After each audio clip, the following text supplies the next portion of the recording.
Gamers, we're back. I'm not gonna lie to you, man. This -5 that we're about to see here is taking me out. I think I gotta lock in. What I was going to say before I was so rudely interrupted by dying, and yes, I probably should have used the D100, but so be it. What I was going to say was one resolution from a while back that I've stuck to, and I want you guys to join me on this one. I think we need to collude. You know how sometimes you'll fly and they'll be like, through no fault of our own, this airplane is oversold. Oh my god, we forgot our airplane only has 200 seats. We sold 205 tickets for it. Oops. Won't somebody think of Delta Air? This didn't happen on Delta, I just want to say. Actually, I flew Delta not so long ago, and I left thinking, wait a minute, this airline's actually kind of, as far as North American airlines go, this airline's actually pretty good. So I'm not insulting Delta. If anything, why not? Complimenting them a little bit, believe it or not. But oopsie whoopsie, our airline accidentally sold more chairs, or more seats than chairs for the flight. But anyway, they're always like, we need somebody to volunteer to take the next flight. And then they come back in like 10 minutes when no one volunteers and they're like, we're offering $250. And then you're looking around like, nobody blink. Nobody better blink at this. They can go higher. The same way that we all need to hold the line in that position until one lucky person gets, you know, like $1,200. And then of course, everybody else is gonna be going, I knew I should have taken 1,000. God! Because you gotta be quick with the hand, I think. I've only had it happen a couple of times in my life where I was even offered, but I imagine one of the most important things is being quick with the hand up as soon as they say we need a volunteer at this much money. But anyway, I didn't take it. I was going home to see my family, man. Plus, I think I was flying out of Toronto at the time. You don't want to, if the plane in Toronto is taken off in the winter time, you don't want to take the next one because the weather can change real quick. Unlike, I don't know, everywhere else on Earth, now that I think about it. But either way, we'll pick that up later. Don't worry about that. Wait, I think I'm done with this floor. I got cube of meat. Did I start with Eden's Blessing? So I started with cube of meat? I'm confused now. D100 makes that a real possibility. And don't worry, I've maintained the place I want to go with my train of thought. I've maintained it. You don't have to worry about that. This is where we started. Oh, I didn't go this way first. This would be a huge dub if I remembered that we hadn't been to the item room. And it would be a huge L if I'd forgotten that we had been. And that's what we're doing today. We're doing dubs or L's, I guess. The dream is still alive. Oh my god, I'm a genius! I did start with Eden's Blessing, bro. That's crazy. I'll probably just take it. Could use the bombs early. Okay, the other, just like that gate dilemma, where we all need to hold the line. You better hold the line, I guess is what I should say. The other thing we need to hold the line, I could have easily gotten myself killed there. Holy cow, that was lucky that I just didn't, I guess. That I was fast enough. The other thing we need to hold the line on is not doing customer surveys for free. I'm still undecided on whether we should be submitting to doing a customer feedback survey for a chance to win something. I think we need to make their pockets hurt, okay? So I'm saying, I'm unionizing all survey doers. I don't expect that every time you do a survey, the company is going to give you $10. That's too much. But they want that data for free, and they lie to you. I'm not radicalized, and I'm talking of my own free will, and I'm not trying to radicalize anybody else. The reason I know that they're lying to you is because they say, we're doing this to improve the service. Now, some services do improve in the short term. In the long term, almost all of them, not all of them, because Costco's still doing some pretty good stuff, but almost all services eventually decay to what's the minimum level of service that we can provide for our customers and still, like, turn a profit? What's the minimum amount of money that we can spend on improving the customer experience while, you know, still not motivating them to leave for a competing brand? So they're lying to you when they say they're trying to improve the customer experience. That's not their end goal. That's not what the company and the invention of a corporation is for. That's not what they're optimizing for. It's a means to an end. If maximizing customer satisfaction would also maximize corporate success, that would be the truth. But they're not. Sometimes they're even antipodal to one another, unfortunately. And yes, I'm going all in on the books instead of taking an extra spirit heart. That's just the kind of fella that I am. We could get extra books out of, or extra items out of that library, or the next library, potentially, as a result of our behavior there. But that doesn't mean we won't do the surveys. It just means, like anything, you want us to pay for everything, so you gotta pay. Well, and we don't need everybody here, by the way, to say, hey, give me $5 in store credit and I'll do this survey. If you really want to know my true, honest, unfiltered opinion that bad, especially because I know this isn't going to be all multiple choice, there's going to be one compulsory answer with like a text box where it's like, your answers must be between 50 and 250 characters, then you got to pony up. And you got to pony up a minimum of $5 of store credit. And I'll tell you why it's store credit. Store credit should be easier for you to give to the person doing the survey because it's not real money. You're just changing a number in a database, which is also what a lot of money is these days, but you get the idea. And secondarily, even if they say, no, we'll just go with the people. We've got enough people that are filling it out for free. Okay, works for me. But you know that anybody that's filling it out for free at this point is a freak. Okay? Because all the rest of us had a conversation. Us normies had a conversation. Representative consumers and clients of your brand had a conversation and said, we ain't doing it for free anymore. So as long as you're okay knowing that this whole thing is a fiction and the results you get are going to be biased by the fact that you're only going to have weirdos who have way too much free time filling out the surveys just for something to do, or just because they feel flattered, Air Canada wants to hear from me. As long as you're okay knowing that data is completely invalidated and thus all of your marketing efforts are essentially just a make-work project that's a scam, then we can proceed with that as well. But please stop sending me the emails one way or the other. And that's kind of like all I had to say on that one. And I think the reason I'm cynical about these surveys is because I have filled out, 1+ almost every single year that I've been active on the platforms that I make content on, and there's been some positive changes at times over the years, but broadly speaking, the golden days are over. So they might have been endeavoring to improve creator satisfaction, but there's also competing, forces at play. There's perverse incentives at play as well, and you'd have to be naive not to think so. Okay, we're gonna go a little crazy here. I am gonna grab this, and then I'm gonna re-roll this because we're not quite at the level where those books are gonna do some good stuff for us. Vengeful Spirit ain't even that bad. I mean, they have a level 1 stun at Q, or a Q stun at level 1, which is pretty solid, I think. We gulped our trinket, which seems good. Health down, kind of devastating, especially after the health up, but we're still pogging, man. I think we could still make it work. 1 second, I got a Discord ping here. I'm engaged in a Discord flame war right now. One of my Discord members gave Roofman, that stings, 1.5 stars, no heart. And I said, 1.5 stars, no heart? Are you daft?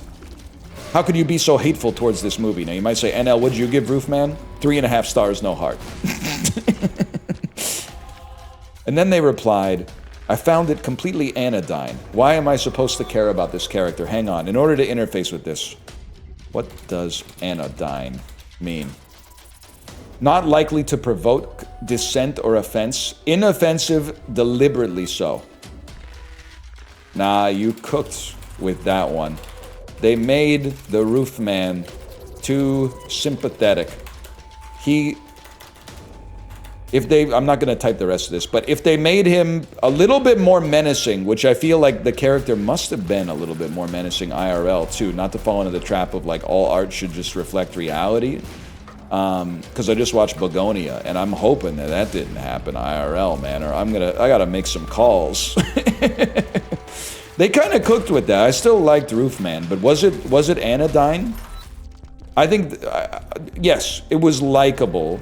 Or it was hard to hate, which in a way the impulse, the desire to make something hateable, or to make something that's just merely not easy to hate, perhaps is a little bit detestable in and of itself. Okay, but now we're having a discussion on, you know, the nature of incendiary art, and that's a little bit beyond my pay grade. But I honestly, I respect your review now more. I respect your review now more. That's interesting. I got to think about that. Still a pretty decent movie. I recommend it. That's the turn order for that, for sure. I mean, Sackboy is like an amazing item, right? And also a character from an amazing game. I'm virtue signaling because I never really played Little Big Planet, but I do like the Go team. Wait, was the thing was flying around the poop there, man? What a beautiful scoop I have found on this poop that is circling all around your bum. You know what I'm talking about? In the toilet, under the butt. we could. That's dangerous. we could do like the Velvet Underground pizza band that Macaulay Culkin was a member of. We could do that, man. We could. Wait, because he's just a fly. He likes the poop. All poop-themed reboot of Neutral Milk Hotel's most noteworthy album. What about On Avery Island? Are you trolling me, bro? Are you trolling me?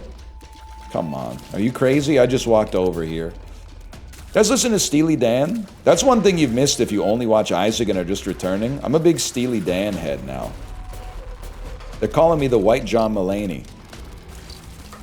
Really into Gaucho, man. I'm really into a lot of them, but I'm really into Gaucho. Not just the song, the album as a whole, except for Third World Man, the final song, which is actually still pretty good, but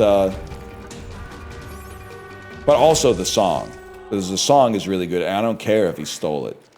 If great artists steal, that makes Steely and Dan like two of the greatest artists of all time. Two of the greatest thieves of all time. I think only one of them stole it, but anyway. Imagine Walter Becker was probably like, Don, what the hell?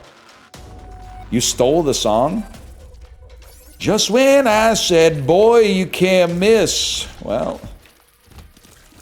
You said it, pal. I don't know what this does, so we're going to re-roll it. I don't really know what that does either. I'm going to guess from context clues that when you break a poop, you get a fly that hurts enemies. Oh, so close. And you're going to say you do know what it does. And I'm going to have to give you a little lesson. I did know what it does. At one point, I did know what it does, but this is not TV tropes. People forget things. Characters are immutable. Never forget that. If you watch a movie and the character changes from minute 1 to minute 120, it's a bad movie. People never change. Write that down. Write that down. You're in my film studies class. That's why I found Roofman so anodyne. I've been media maxing so far this year. I think, I'm not even trying to flex, okay? I'm just giving, honestly, a lot of the time for this media maxing came from replacing my distraction on the exercise bike, which was gacha video games. Oh, I was free to play, chill out, got you more, the moral police are here. But it is kind of brain rot, to be fair. Because it makes you think like you're good at video games when actually you just basically won a great pull in a slot machine.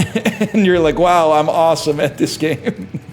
You and everybody else that happened to pull Serenial in Chaos Zero Nightmare are basically like that wall of Buzz Lightyears from Toy Story 2 going like, wow, I'm amazing at this. I'm the only person who knows what they're doing in this game.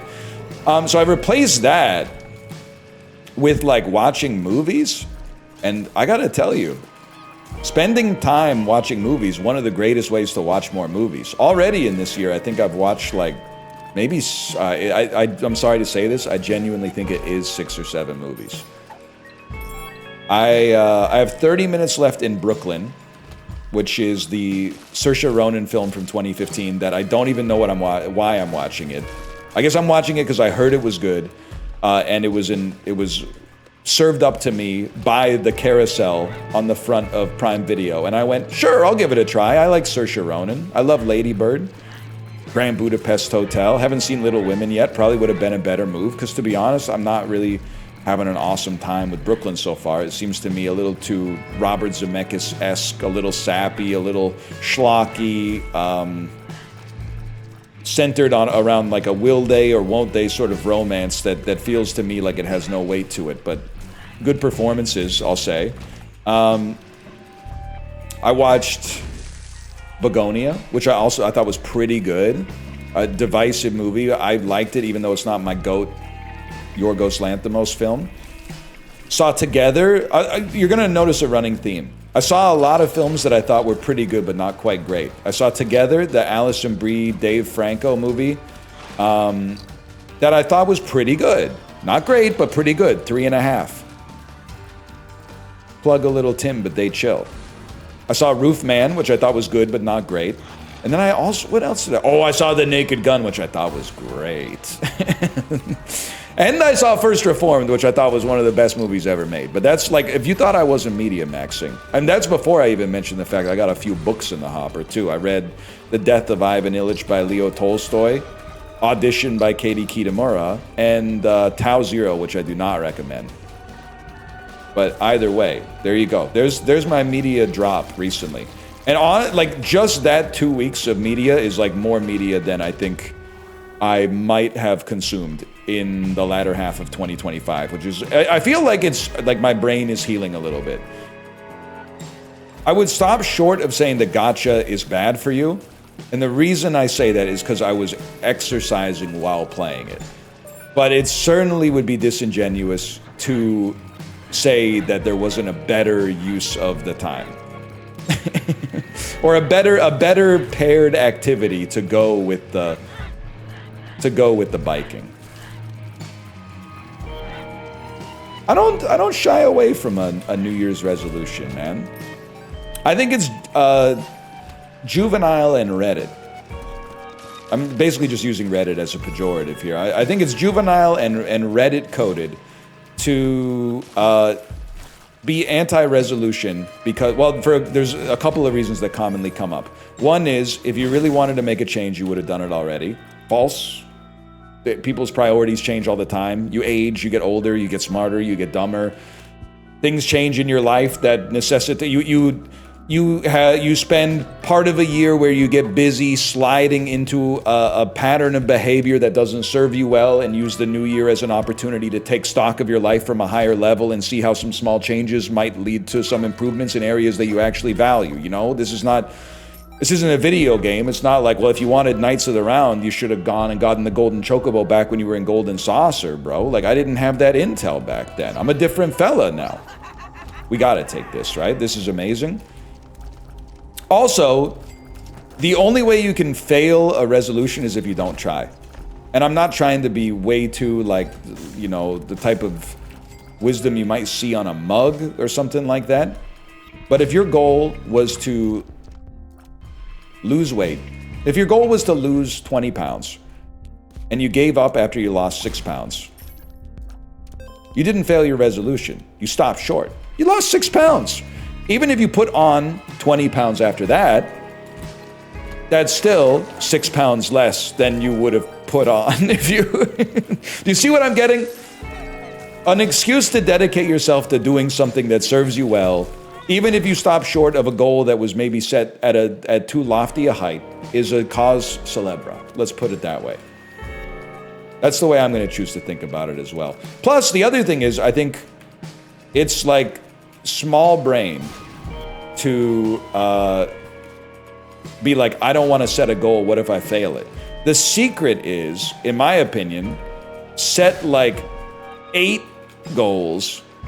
And then if you fail 7 of them, you aren't even mad as long as you succeeded at 1. You could be like, yeah, I didn't read as much as I wanted to, but I got abs, so there is that, you know? Like, if anything, I think you should set... And I'm, by the way, not like a life coach, so this might be backwards advice. But I don't really care, I guess. Because you shouldn't be taking advice from the streamer anyway. That old fallback. When I start talking about, yeah, I had glass for lunch. By the way, bro, I don't think you should eat glass. Obviously, like, people in positions of, like, power in the media would tell you you shouldn't eat glass for lunch, but, like, you shouldn't be taking advice from a streamer anyway, bro. Sorry, influencer, my bad. What happened to my money? I keep spending my money on stuff. I don't know what I'm spending my money on. That could be a New Year's resolution, too. Maybe get, like, you need a budget or something like that. Start tracking the outflows a little better. Anyway, what was I talking about? I forget. Set 100 goals, and then if you succeed at one, you'll be stoked. You know what one of the most annoying things in the world is that's not really that serious? I have to put that caveat in there, obviously. Telling people that you want to buy an espresso machine. My child is now 5, which I would say slowly but surely, it's getting to the point where my day-to-day tasks related to being a dad. Oh, so that one will just kill me now. My bad. I'm working on old Isaac tech. My day-to-day tasks related to being a dad are shrinking a little bit. They're not shrinking a ton, but they're shrinking a little bit.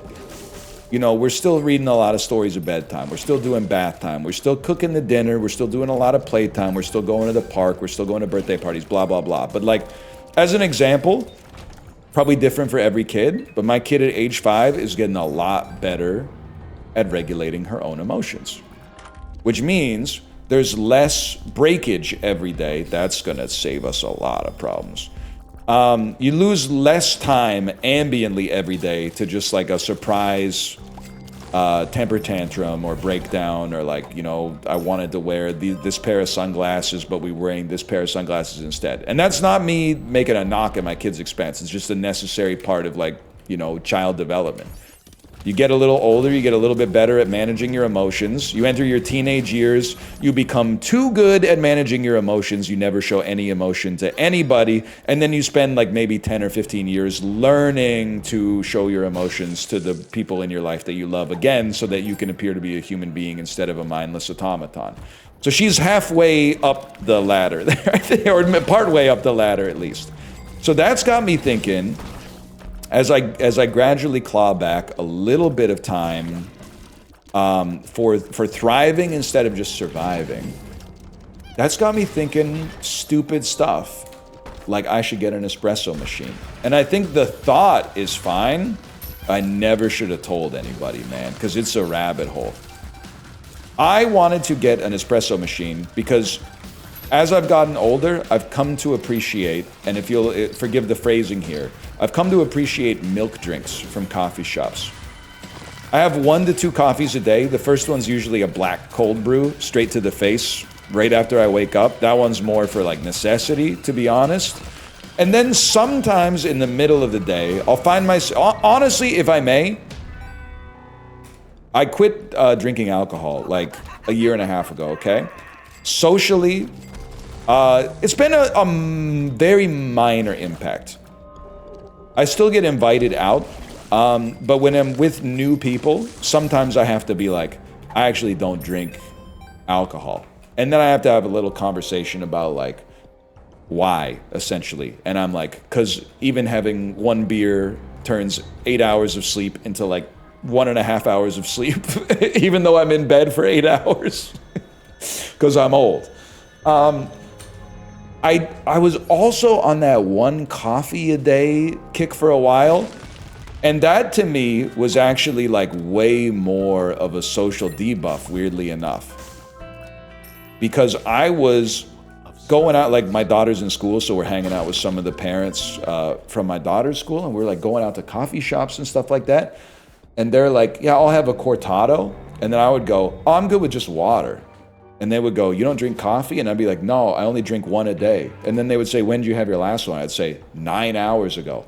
So I started to get on, basically like someone who took up smoking to seem cool. I took up having a 2nd cup of coffee every day, just so that people don't think I'm insanely boring, or what I would describe as even worse, one of those people who has hyper optimized every single aspect of their life, which is like, oh, I can't have coffee because my serum caffeine levels must stay at this. That way I get optimum wake up time to do perineum. So like, I don't want to be one of those guys.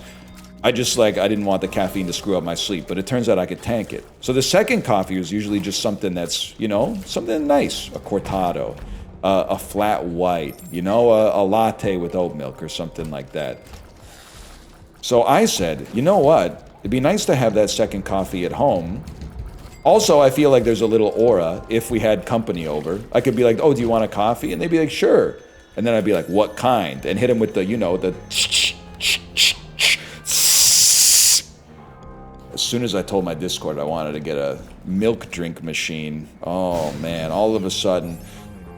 Get the La Intermezzo, get the Breville Bambino Plus. Oh, but if you get the Breville Bambino Plus, you've got to get a burr grinder. The burr grinder is even more important than the coffee machine at this point. And also, don't worry, you could get this one. This one's a little hard, like especially if you're not used to doing pulls. If you're not used to doing pulls, this one's a little tricky. But you could watch like a 2-hour-long YouTube video, and then you can learn how to do pulls. And also, you can get it, it's modular, so you can really upgrade it to be whatever kind of machine you want. I really, and this is not their fault, because they're absolutely right, and they're trying to help. I really thought there would be a machine where you sort of just like, I kind of thought it was like a standardized one-size-fit-all. You put the little espresso puck in the thing, and then you press a button. And I don't want an espresso! And there's myriad reasons why. One of them is that they often have them in hotels, and I just find that the espresso does not taste good, or the coffee does not taste good. The flip side of that is that's obviously probably because it's Joffrey's. Sorry, I lost turgor pressure in my throat there. Is obviously because it's Joffrey's. But like also, I associate the Joffrey's with the Nespresso. So my advice to you, and I don't know if there's any way around, so I don't know if there is any advice. Because I was going to say my advice to you is to just put beginner espresso machine Reddit into Google and then find a thread. But I actually did that, and people were having the same arguments. They were just having them on Reddit instead. Which is even worse than on Discord. Because on Discord, if you tell someone to F off, they probably see it. You can always just at everyone. On Reddit, you could tell them to F off or something like that, but they might just have like username mentions turned off. Doesn't hit the same, let's put it that way. Where are we going in this game that I play? I don't be knowing. Dave Matthews Band, look it up, people. It was on the Mr. Deeds soundtrack. Right around the time that I learned to hide my emotions completely. So how do I feel about that movie? Why don't you tell me how you feel about it, and then I'll tell you.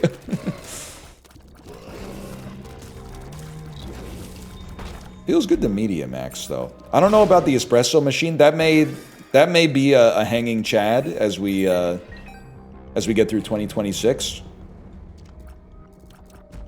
Also, a lot of that impulse went away. Most of that impulse came from when my daughter was on winter break from school. And I was like, got a little downtime around the house. Maybe I should get like an espresso machine. And then she went back to school, and I remember that in the morning, like, there's time dilation when you have to get your kid to school, because for some reason the system has them starting class at like 6:15 in the morning. So you, like, every minute in the morning is worth like, well, when is your time most worthless? I would say it's in like the afternoon. For me, like 2:30 to 4:30 is a pretty useless time in my life. A morning minute is worth like 15 afternoon minutes for me.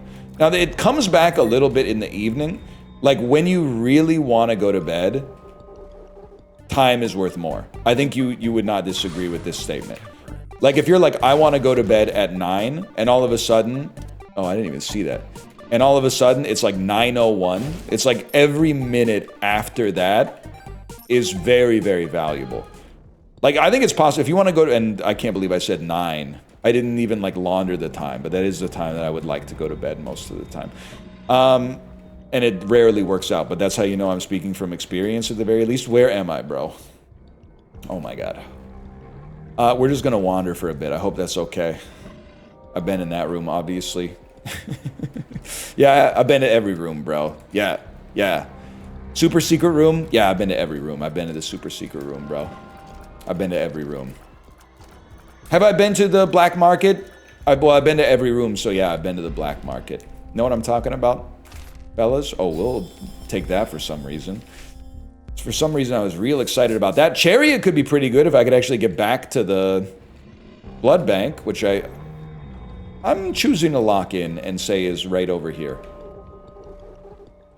Anyway, so I do think there is a, like, at some point in the day, nighttime minutes can be worth almost as much as morning minutes.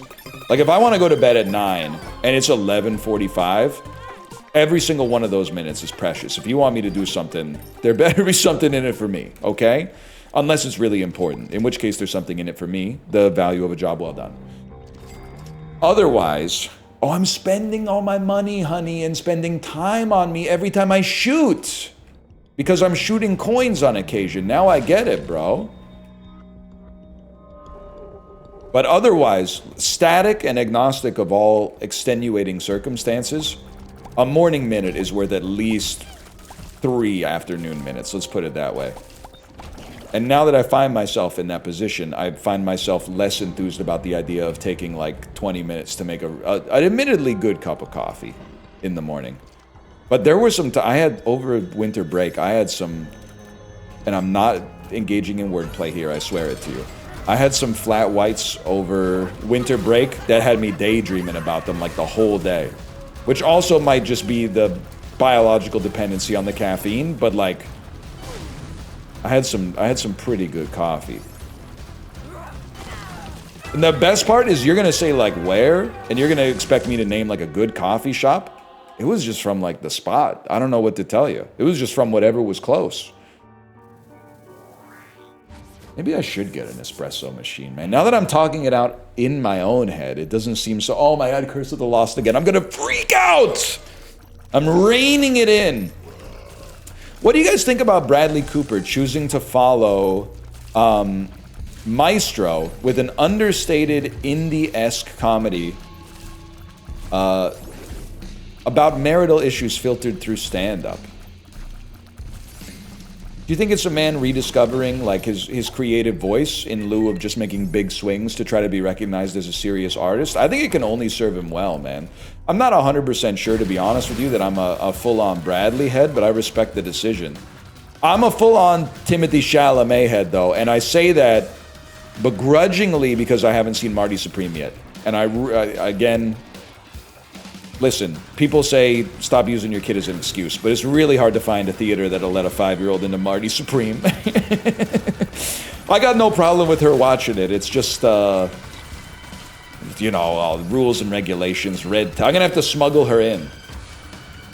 We're gonna be I'm gonna get on her shoulders in a trench coat, and I'm gonna go, 1 ticket for Marty Supreme, please. And then once we get into the theater, I'm gonna let her out.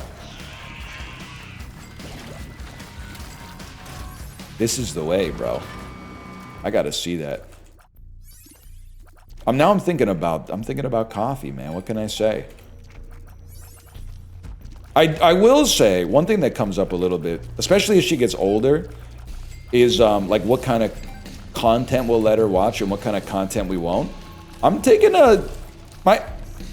I feel like there's 2 ways you can go, and maybe I've structured this in such a way where there's no way it couldn't have been 2 ways that you would go.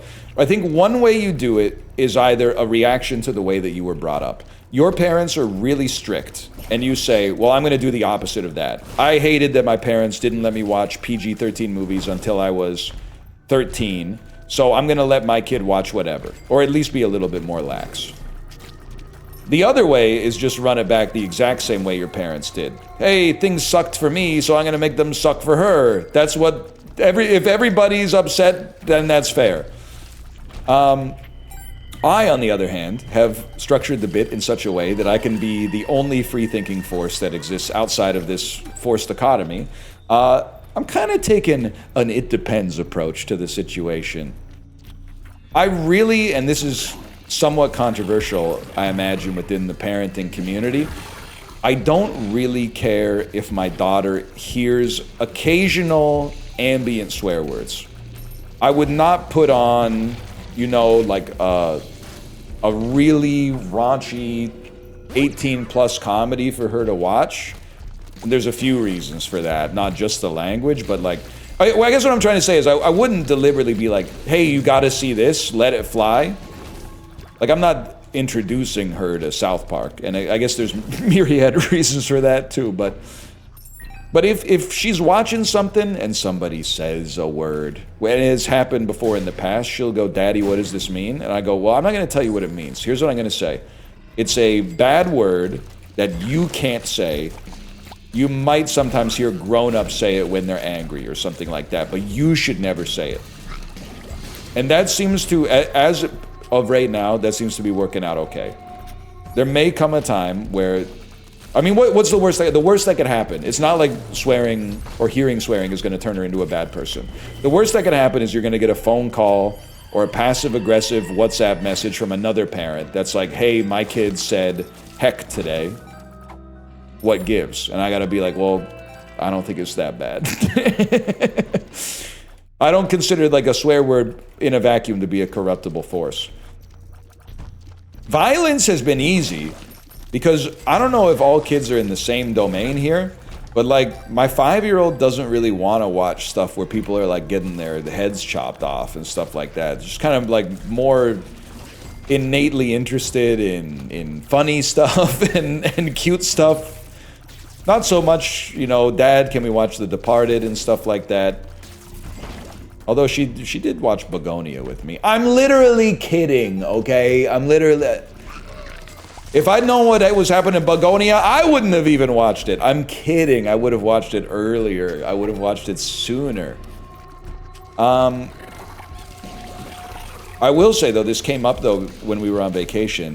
Because we were just scrolling through horrible TV in the hotel, and we happened to get to some professional wrestling. We didn't have anything else to watch. I said, let's give this a chance. And she was loving it, man. It was some AEW broadcast, and I don't know if it was like a triple tag. I don't know wrestling that well. I don't know if it was a triple tag team or just like an all-out melee or some kind of like Royal Rumble, but people just kept jumping into the ring, and then you'd have him on the turnbuckle, and then a dude would come in and grab him off the turnbuckle, then another dude would come in and like grab him, and like he'd go to try to tackle a guy, the guy would dodge, and the guy trying to tackle would like crash into the stairs, and my daughter was having a great time. So now catch me Googling stuff like, is WWE Raw appropriate for a 5-year-old? And then every single Google result is like, yes, but make sure to get them off it by the time they're 6 because it'll be too childish for them. It didn't say that. I'd actually love your advice on the subject, to be honest. We're so back. Oh my God, we have the compass. I forgot because we also just had Curse of the Lost nonstop. Can I tell you something that'll really bake your noodle? I don't remember the item we just picked up. But I remember that it was good. I wouldn't have picked it up if it weren't good.